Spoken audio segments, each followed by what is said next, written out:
আসসালামু আলাইকুম, রেহানাস ফ্যামিলি চ্যানেলে আপনাদের সবাইকে আরও একবার স্বাগত জানাচ্ছি। আশা করি আল্লাহর রহমতে আপনারা সবাই অনেক ভালো আছেন। আমরা আলহামদুলিল্লাহ অনেক ভালো আছি। চলে আসলাম আরও একটি নতুন ভিডিও নিয়ে। আশা করি পুরো ভিডিওটা জুড়ে আপনারা সবাই আমার সাথেই থাকবেন। আজকে বাসায় কিছু বাজার এনেছিল, সেগুলোই এখন রেখে দিচ্ছিলাম। সাথে অনেকগুলো মাছের বাজারও নিয়ে এসেছে। বাসায় আসলে বাজারটা শেষ হয়ে গিয়েছে। বাসায় যখন বাজার শেষ হয়ে যায় তখন ফ্রিজে যা থাকে সেটাই কিন্তু রান্না করা হয়। যেদিন বাজারের দিন থাকে সেদিন দেখা যায় যে বাজার গুছিয়ে রান্না করাটা অনেকটা ঝামেলার একটা ব্যাপার। সেজন্য ফ্রিজে যা ছিল তো আজকে সেগুলোই রান্না করে নিব। ফ্রিজে এই তো অবশিষ্ট কিছু মাছের পেটের অংশ ছিল আর মাছের মাথা ছিল। তো মাছের মাথাটা দিয়ে আজকে মুড়ি ঘন্ট করব, আর যে মাছের পিসগুলো আছে সেগুলো দিয়ে সবজি রান্না করে নেব। এখন আমি আমার একটা আপুর কমেন্ট পড়ে নিচ্ছি। পোলাও রোস্ট অনেক মজার মজার খাবার আপু, মাশাল্লাহ মামুনি ড্রয়িং শিখেছে, খুব ভালো লাগছে। অনেক দোয়া ও ভালোবাসা রইল মামুনির জন্য। বাচ্চারা তো সারাদিন খেলাধুলা করতে পছন্দ করে, তো এরকম একটা শিক্ষণীয় বিষয় যদি দেওয়া হয় তাহলে তো ভালো হয়। এজন্যই মূলত ওকে ড্রয়িং করতে দেওয়া। তো আস্তে আস্তে দেখলাম যে মোটামুটি রং করতে পারছে। মম হাফসা ব্লগ থেকে আপু বলেছে, আসসালামু আলাইকুম, কেমন আছো আপু? তোমার বারান্দার ভিউটা দারুণ ছিল। স্লো হিটে কুক করলে বিফ রান্নাতে পানি লাগে না, সেটা খেতে অনেক বেশি টেস্টি হয়। ভালো থেকো আপু। বৃষ্টি বিলাসী হুমায়রা আজকে ছবি আঁকতে মন চাচ্ছে, মাশাল্লাহ আপু, আপনাকে ধন্যবাদ। আমরা এই যে ইউটিউব প্ল্যাটফর্মে কাজ করছি, আমরা কিন্তু একে অপরের সাথে কোনো না কোনোভাবে কানেক্টেড আছি।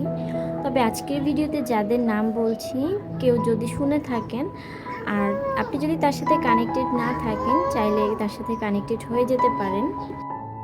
এখানে সবাই কিন্তু অসম্ভব রকমের সাপোর্টিভ।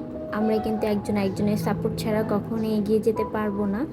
তো আমাদের তো সবার ওয়াচ টাইম অনেক দরকার। আসলে আপুদের সাথে কানেক্টেড হয়ে যেতে পারেন, আপুরা পুরো ভিডিওটাই ওয়াচ করে। আজকে তো আমার একটা কমেন্ট না পড়লে একদমই হবে না, আপু হয়তো আমার সাথে তাহলে রাগ করবে। তার আগে একটু ভিডিওতে আসি। একটা চুলাতে আমি মুগ ডাল বসিয়ে দিয়েছি, আর এখন এই তো এই চুলাটাতে আমি সবজি বসিয়ে দিচ্ছিলাম। আজকে চিচিঙ্গা দিয়ে মাছের যে পেটের অংশ আছে সেটাই রান্না করে নিব এখানে। বিডি ব্লগার সুরাইয়া থেকে, সুরাইয়া আপু তো মনে হয় আমার সাথে সাংঘাতিক একটা রাগ করেছে। আপু বলেছে, আমি বুঝি তোমার প্রিয় আপু না, সেজন্য আমার নাম কখনোই নাও না। সত্যি বলতে আপু, আপনি আমার অনেক প্রিয় আপু। এখানে যারা যারা আছেন তারা কিন্তু সবাই অনেক বেশি বেশি প্রিয় আপু। কিন্তু একটা ছোট ব্লগে সবার নাম তো নেওয়া কখনোই সম্ভব হয়ে ওঠে না। আমি চেষ্টা করি মানে যত ভালো ভালো কমেন্ট বা যেগুলো আমাকে খুব অনুপ্রেরণা দেয় সেগুলো পড়ার জন্য, কিন্তু সময় সুযোগ বা ভিডিওতে সেই সময়টা হয়ে ওঠে না, সেজন্য আসলে বলতেও পারি না।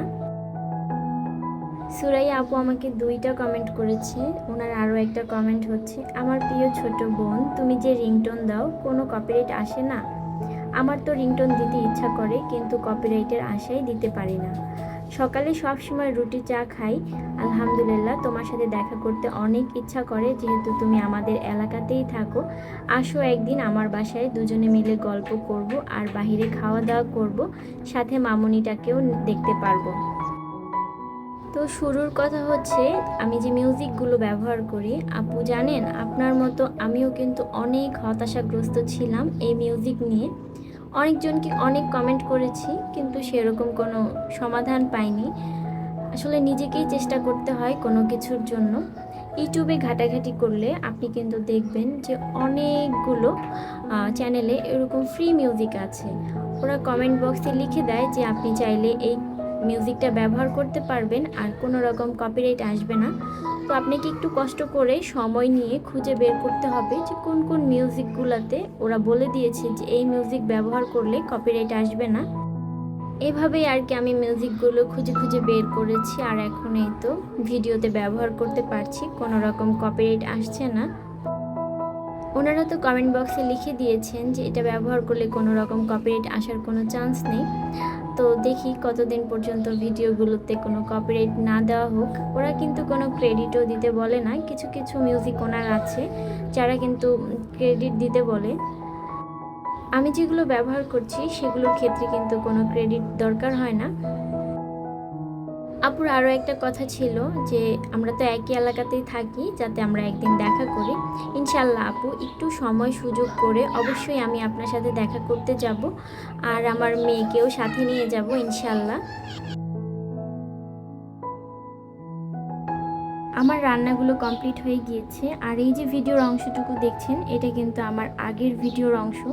সেদিন দেইনি, ভিডিওটা একটু বড় হয়ে যাবে বলে আজকে দিয়ে দিলাম, কারণ বেশি বড় ভিডিও দিলে আপুদের দেখতে অনেক অসুবিধা হয়, সেটা তো আমি বুঝি। সেদিন একটা ঘর রং করেছিল আর আম রং করেছিল, তো সেটাই আজকে আপনাদের সাথে একটু শেয়ার করলাম।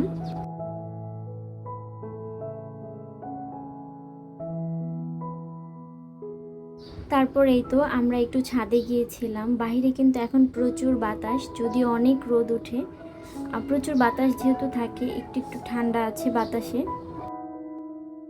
আর উপর থেকে মানে ছাদ থেকে চারপাশের ভিউটা এত সুন্দর, আকাশে এত সাদা সাদা মেঘ উড়ে বেড়াচ্ছে, দেখে কিন্তু অনেক ভালো লাগে।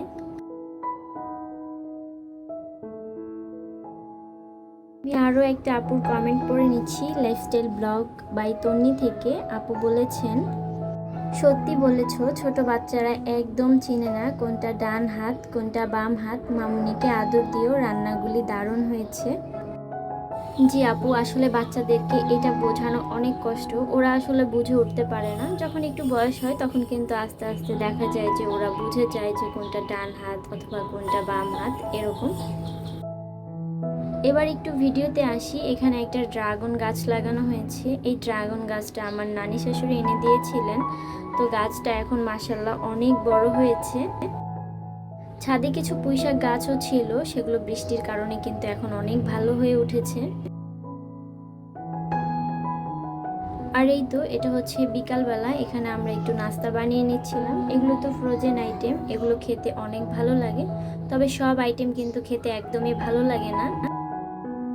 যেগুলো আমরা পছন্দ করি সবসময় চেষ্টা করি সেগুলো নিয়ে আসার জন্য। এখানে হচ্ছে ভেজিটেবল রোল ছিল, সেটাই ভেজে নিচ্ছিলাম। আর সাথে চিকেন ললিপপ আছে, সেটাই আজকে বিকালের নাস্তা হিসেবে ভেজে নিব। চিকেনের সবগুলো খাবার কিন্তু তেমন একটা ভালো লাগে না, কারণ ওদের মশলাটা একদমই কম থাকে। তবে বাচ্চাদের জন্য এই খাবারগুলো অনেক বেশি ভালো, কারণ এটার মধ্যে একদমই ঝাল থাকে না। সেক্ষেত্রে দেখা যায় যে বাচ্চারা কিন্তু এই খাবারটা খুব মজা করে খায়, যেমনটা আমি আমার মেয়ের মধ্যে দেখি যে খাবারটা যখন খায় তখন মানে তার একটু ঝাল লাগে না, পুরোটাই খেতে পারে। আজকে বিকালের নাস্তা থেকেই বিদায় নিচ্ছি। ভালো থাকবেন, নেক্সট একটা ভিডিওতে অবশ্যই দেখা হবে। আল্লাহ হাফেজ।